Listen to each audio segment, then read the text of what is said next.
Why, hello everyone, and welcome to today's portion of the Leadership Series, presented by the New Jersey Visionary Cyber Leo Club. My name is Leo Joshua Goniak, and I'll be your host for today's episode, titled Virtual Project Management. Now, I'm sure this year has been quite unconventional to say the least. Forced to switch over to a virtual setting, many of us have inevitably come into contact with new platforms that have allowed us to connect with others in new ways. From video conferencing sites to productivity-minded applications, this unprecedented year has opened up new ways for us to excel in the professional world.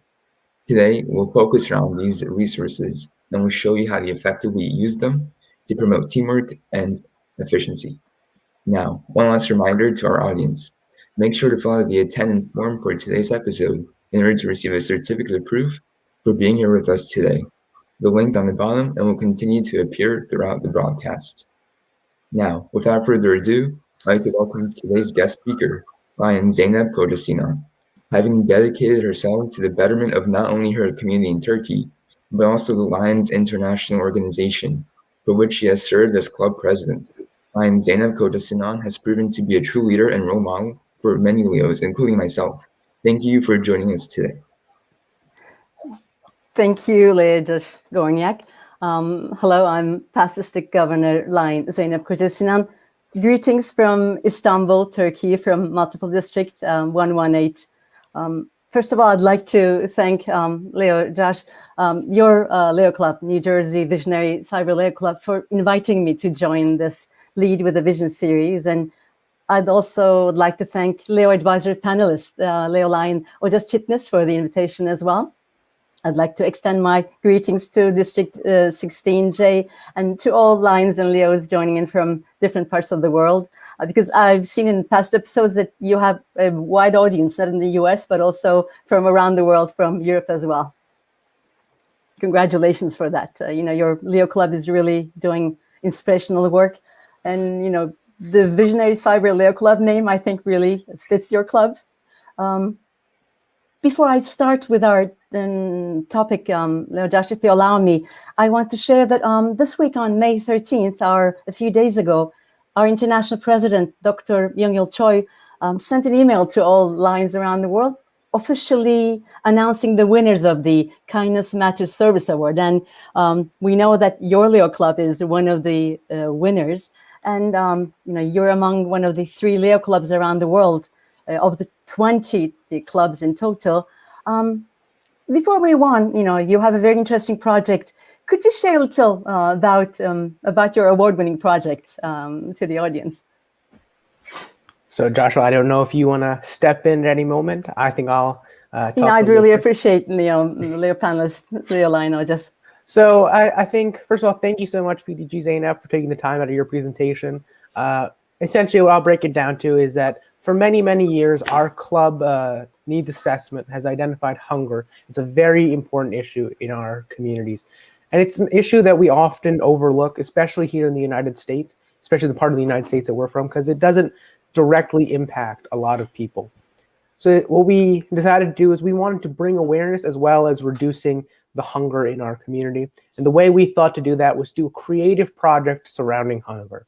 So instead of doing just a traditional food drive, what we had our participants do is they collected non-perishable food items, cans, boxes, whatever non-perishable foods there were, and they came to a location on the December 14th, 2019, and they assembled sculptures so that the viewers in that town, it's in Edison, New Jersey, that they came and they saw that there was this project going on from the Leo Club, and that they saw that this is an issue that they need to prioritize, especially during the holiday season.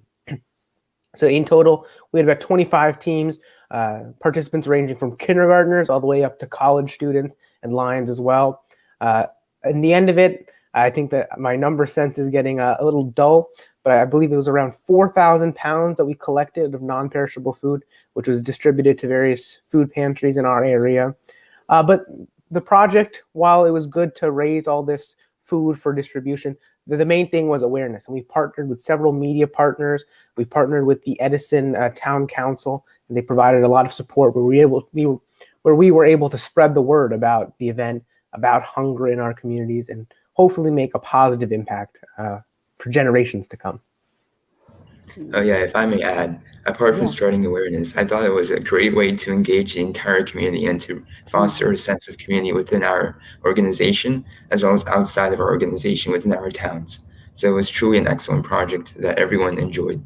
And And on the point of that, I don't want to take up too much time, but what we found to be so important, I think the reason that this Kindness Matters Service Award, one of the categories is community partnerships, is because that increases our impact in our service. That allows us to reach out to more parts of the community. So you're privileged to have several community partners, student organizations, civic organizations, and governmental partners who assisted the event and really helped make it a success.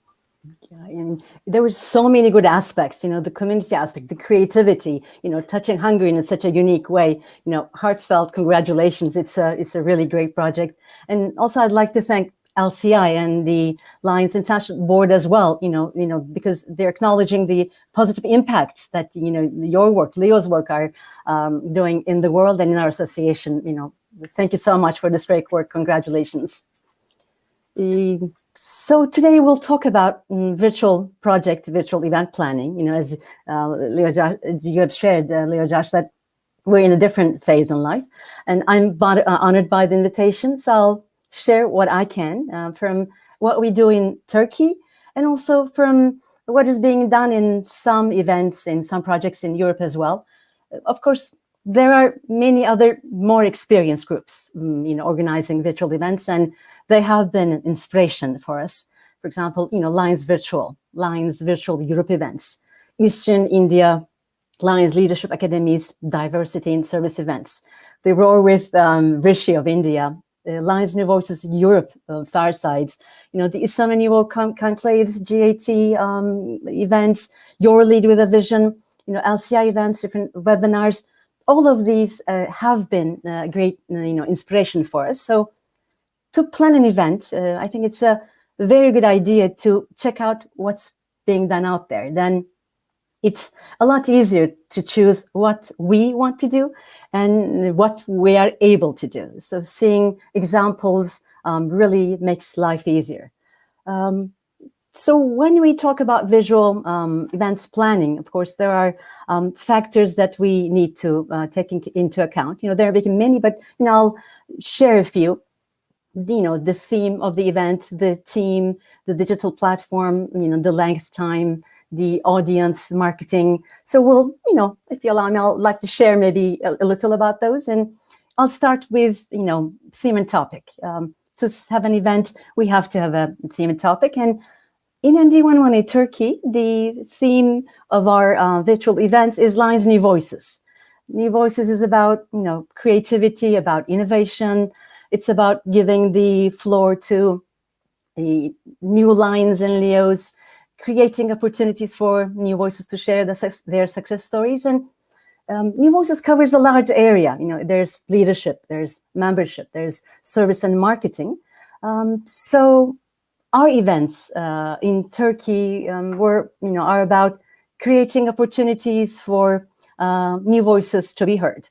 That was our theme, and New Voices initiative is quite strong in Turkey. So I think for us it was quite a good match to organize events with that team. Of course, I also need to add that it's important to choose a topic, a theme that you're interested in, because you and your team will be spending a lot of time for preparations. I'm sure Visionary Cyber Leo Club, this is your 29th episode of this series, and we spend a lot of time for these events. So to share maybe some ideas for topics, I can share some ideas from Europe. For example, in MD108 Italy, there was a series of virtual events on sustainability and environment. And also in Europe, there's the Lions New Voices Europe side, Europe teams Firesides, and they focus on new voices and diversity in our organization. Also, for example, there's the newly formed Young Lions Task Force Europe, and they focus on, for example, young lions and Leos in our organization, how they can support their membership or how they can create opportunities for them to grow in our organization. So, we choose our theme and topic. But before I move on, I'd like to ask maybe Leo Josh, your club named this series Lead with a Vision. How did your club, came up or decide with this theme for your virtual events? I'm also curious about that, if it's possible to share. Oh yeah, I'd say a lot of planning went into coming up with a name. We wanted something that was inspiring and both engaging, given our current virtual setting, right? So I felt like Lead with a Vision was a great way to promote leadership within our very own community.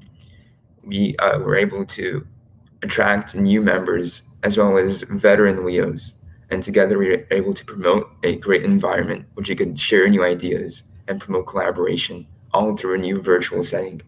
So I think the name was truly precise, and it really went a lot of work into coming up with such a good name. So yeah.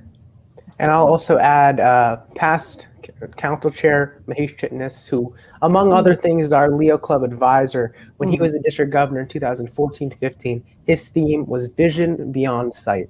Because that's what our club, especially, that's where the visionary name comes from. We want a new mission for our Lions Club. We want to have that new second century, the vision to go forward in our service. So I think it's perfect for us as Leos to find that vision and lead with it.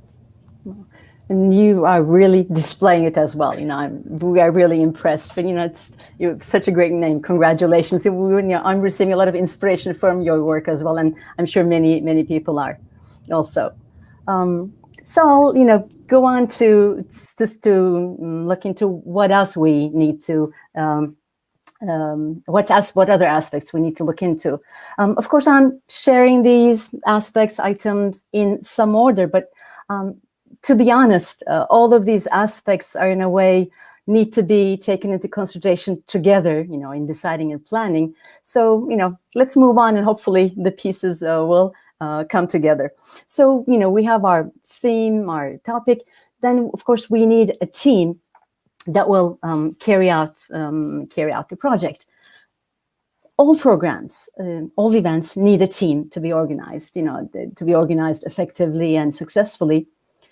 With virtual events, we're discovering that we need teams, of course, but also additional different skills, different responsibilities in our teams. Most of us are less experienced with virtual events, and for that reason, forming our teams becomes even more important, I think. And who needs to be on our teams? Of course, it may change with the program plan, but in general, we need people who will create the content of the program. What do we want to share? What is our message? We need a group of people to come up with good content. That is the core of the program, the event. We need people who are familiar with technology, who will prepare the technical details, manage the events, or people who will be able to troubleshoot when needed. We need people who can prepare videos, presentations, or visuals. Also, people who will be able to use social media and other means to share and publicize or market our events. In MV118 Turkey, our main team consists of 15 people, actually. 7 of them are New Voices coordinators. I'm one of them.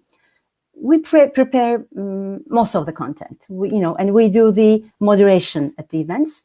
However, I have to say that the whole team contributes. We try to decide unanimously, with all of us agreeing on all aspects of the program.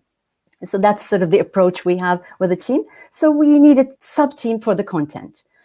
For the technical team members in our MV118 team, we have 3 Lions who form the main technical team. So in the events, among themselves, they carry out different responsibilities. If there's a problem, if one of them loses a connection, the other one steps in to make sure that the program continues. And we have 3 other Lions in our team, and they're supporting the tech team. They're supporting the chat boxes, supporting the events in general. So to this permanent team of 13 people, there are also people who support us for the preparation of the visuals or the videos and when there are other needs. So we realize in virtual events, we always need a backup plan. So we try to have like dress rehearsals, prepare as much as we can, but it is a learning process. And our team meets every week. We have WhatsApp groups to communicate. So this is more or less what we do. And I think in planning and organizing events, all groups seem to have somewhat similar types of team structures, but it might differ with different events. For example, New Jersey Visionary Cyber Leo Club is doing a different kind of an event. And I also would like to ask, Leo Panelist, Leo Lion, Otis, and Leo Josh as well, how does your club organize the teams, when you're preparing for these events? So I say, going back on our previous episode on delegation, it truly is important to know all of the qualities and all of the skills of our team members, and to assign jobs appropriate to those qualities, right? As you said, if someone is good with with the technical side of things, it's important to assign that person to the technical side of the project, and so on and so forth.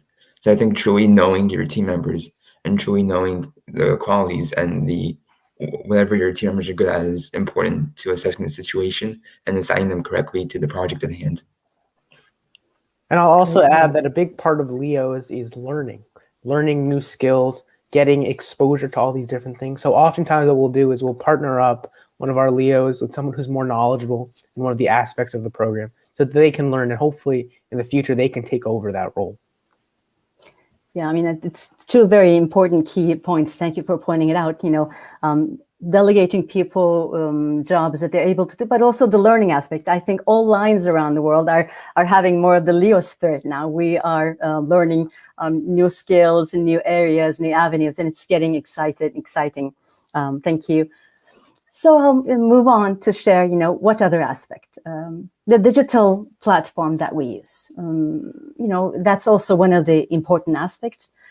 According to the type of the events that we're planning, of course, we need to choose an appropriate platform to use. There are, various options. GoToMeetings, GoToWebinars, Zoom meetings, Zoom webinars, different platforms, for live streams. Which one we will choose will probably depend on, how we want to reach people, how many people we want to reach, who our audience will be, but also which platforms, we know better, or which we can access. And sometimes costs become a factor in deciding how to proceed. In MV118 Turkey, we use the Zoom meeting platform. We use Zoom because, it's affordable for us. Our technical teams are familiar with it. The Turkish Lions and Leos are familiar with it. And it offers the simultaneous translation feature. In our New Voices virtual events in Turkey, they're usually in two languages, Turkish and English. We organize international events with translation. And the translation option is very user-friendly in Zoom. One drawback, some mobile phones do not support the Zoom simultaneous translation feature. So some people joining in through their phones, are not able to listen to the translations. But we try to do other things to overcome that. And we have also seen that many groups in Europe, like the New Voices Europe team, they also use Zoom. There's also one more reason why we are using Zoom meetings, because from the feedback that we got, people want to see each other in our events, even through a screen. So we do not use the webinar option. Managing Zoom meetings is a little more difficult than managing a Zoom webinar, where you only see the presenters in the event. But from the feedback that we got, we chose to move on with Zoom meetings. Of course, we need to choose according to our needs. For example, we're now in an event where it's being live streamed, and of course, it's a different medium, different area. Maybe Leo, Josh, would you have recommendations to the lines and Leo's listening if they want to do events maybe similar to yours? For digital platforms? I mean, as you said, it's definitely important to know your audience, right?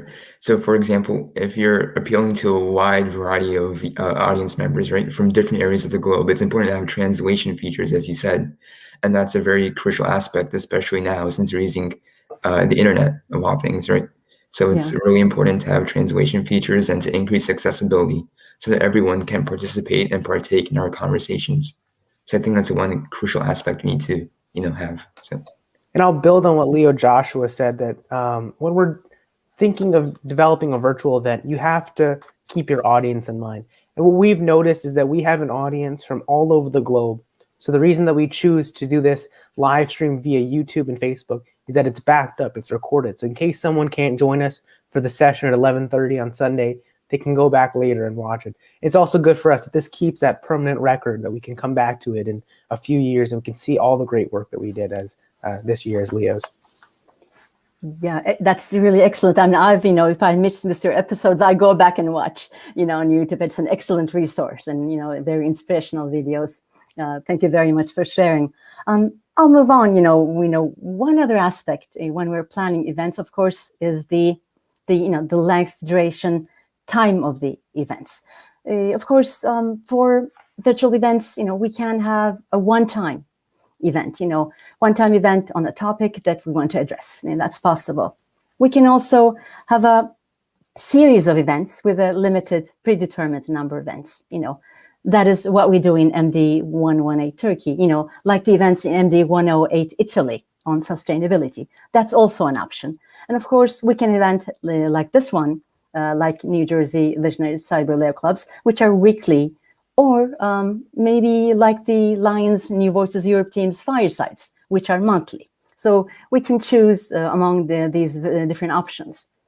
And also, as an aspect of preparation, the expected audience and participants is also something we need to take into account. Determining who will be our participants, the audience is important. Maybe this is something that goes hand in hand with our theme and topic. So, it's hard to choose the order of the aspects, but I'm, trying to share as much as I can, and we need to consider them accordingly. In Turkey, with the support of our MD 118 Council, we wanted to have our Turkish and international Lines family to attend and to listen to our new voices. So that was our, the main idea. And so, and then we decided organizing events in 2 languages. Maybe one final aspect I'll like to share about in planning, organizing virtual programs, virtual events, it's the marketing, how we publicize the events. In Turkey, we're trying to do what we can. We use social media, Facebook, Instagram, Twitter. We share our events through the Lions New Voices International Alliance Facebook group, and through some other Lions formal, informal Lions groups. We send messaging in WhatsApp and Messenger. We send emails. Of course, more could be done. Facebook events could be opened. We sometimes do that. Some virtual events groups have their own dedicated Facebook page or for that event. And also, like New Jersey Visionary Cyber Layer Club is doing, Lions New Voices Europe team have a YouTube channel, and they also share the recordings of the events. And this also helps to reach a wider audience. So in MD 118 Turkey, our events, usually at least 2 hours long. So they're a bit too long. So we don't share the whole event. Maybe we could as well, but we share the videos of our guest speakers. Usually we add subtitles. If they're in Turkish, we add English subtitles. If they're in English, we add Turkish subtitles. And we share them on the MD 118 Turkey Council's Facebook page and our YouTube channel. And these are some of the things I guess I can share about, virtual program planning. I cannot say that we're very experienced with virtual events, but we're becoming more experienced with planning multilingual events. For example, last Sunday in Turkey, one of our districts, District 118K, organized a joint event with District 130 Bulgaria. And they organize it in 3 languages, Bulgarian, English, and Turkish. So I guess these are some of the things that I can share from our experience for virtual planning.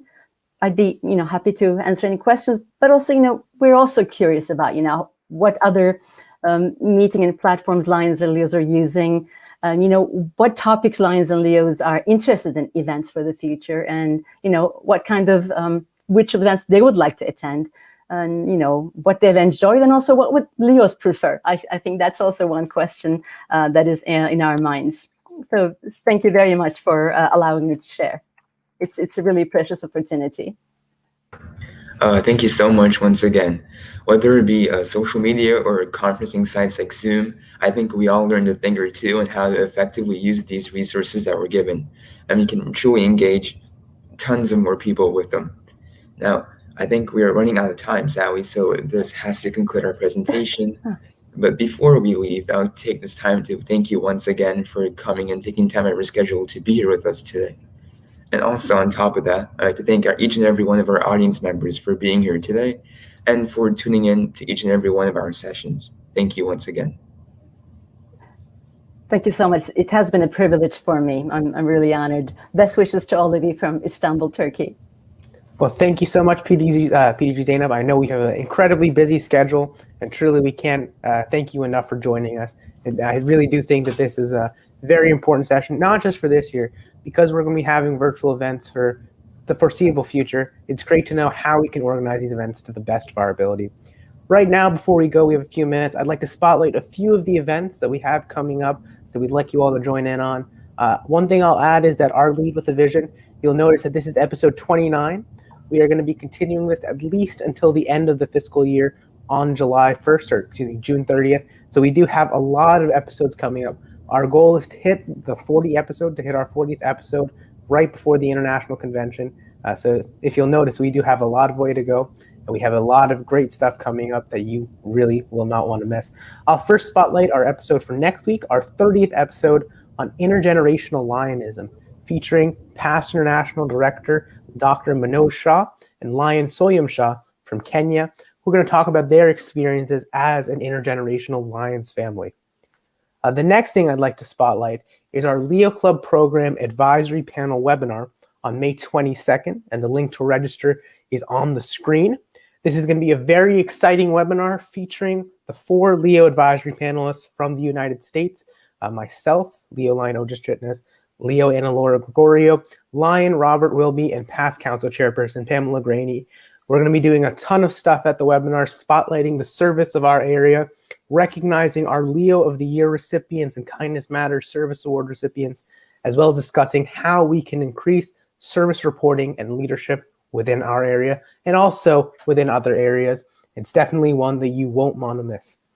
And finally, I'll spotlight one of the events that PDG Zeynep is hosting coming up in the next few days. We have the New Voices webinar, which I believe is on the 20th of May, which is this upcoming Thursday. I think it really is going to be a great way for us all who aren't from Turkey to learn a little bit more about what they're doing to empower new voices in their area. And I think I'll turn it over to PDG Zeynep if she wants to talk a little bit about what the event is. Thank you very much. This will be our final event for the fiscal year for New Voices, and our GAT Constitutional Area Leader, PID Robert Brett, will be our guest speaker, but also the New Voices, the leadership and marketing New Voices of MD 118 will present their New Voice success stories. Would be honored to have our International Lions family with us. Thank you so much for sharing it. Thank you so much. And definitely no problem at all. It definitely was our honor to present this, because I definitely know that I'll be excited to join you on the 20th. I think all of our audience members will as well. Now that we're at 12 o'clock Eastern, unfortunately, that does bring us to the end of the session. I'll turn it over to Leo Joshua to say the last word. Yep, once again, thank you to everyone involved. This has been a great session, another great episode to add to our roster, and I can't wait to see you all in the next episode. As Otis has said, thank you all once again, and have a great remainder of the day.